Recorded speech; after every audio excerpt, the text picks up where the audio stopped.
நண்பர்களே, நான் விளாக் பண்ண போறேன். இதோட 14 காலைல இருந்துச்சு. நம்மளும் ஒரு மஜாவான கருப்பு காப்பி ஒண்ணு போட்டோம். அதை அப்படியே முடிச்சுட்டு நம்ம வீட்டுல போய் சிக்கன் வாங்கிட்டு வாடான்னாங்க.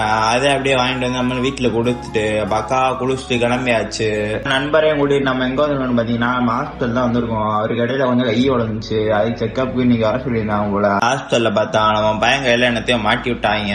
அது என்னன்னு கேட்டா எக்ஸசைஸ் பண்றதுக்காக போட்டே இருக்கணும்ட்டாங்க. சரி ரைட்டு, நம்மளும் அப்படியே அங்க இருந்து கிளம்பியாச்சு. போறவள்ள மிரர் நல்லா இருந்துச்சு. அதுல ஒரு வீடியோ எடுத்துட்டு நம்மளும் அப்படியே வீட்டுக்கு சுட்டு விட்டாச்சு. வீட்டுக்கு வரவே 2 மணி ஆயிடுச்சு. அதை அப்படியே முடிச்சு நம்மளும் அப்படியே சாப்பிட்டுட்டு ரீல்ஸ் பார்க்க போயிட்டோம். ரீல்ஸ் தள்ளி விட்டுட்டே இருந்தேன். 10 மணி 4 ஆயிடுச்சு. அதோட அப்படியே நம்மளும் செஞ்சு இந்த ஓட்ஸ் எடுத்து சாப்பிட்டுட்டு மணி கிளம்பி ஜிம்முக்கு சுட்டு விட்டாச்சு. போறோம் நம்ம ஊழி நண்பர் வந்தாப்புல ஜிம்ல இறக்கிட்டு அண்டு மண்டை கழுவி கூட்டு போய் ஜிம்முக்கு வந்தா. அவன் பாண்டா நண்பர் நம்ம வாத்தியாரியே வாவம் சொல்லி கொடுத்துருக்காப்புல. என்ன ஆகுதுன்னு தெரியல. நீங்க டெட் லிஃப்ட் போலான்னு ஒரு மைண்ட்ல வந்தோம். அதை அப்படியே போட்டோம். பாண்டா நண்பர் நான் டெட் லிஃப்ட் போடுறேன்.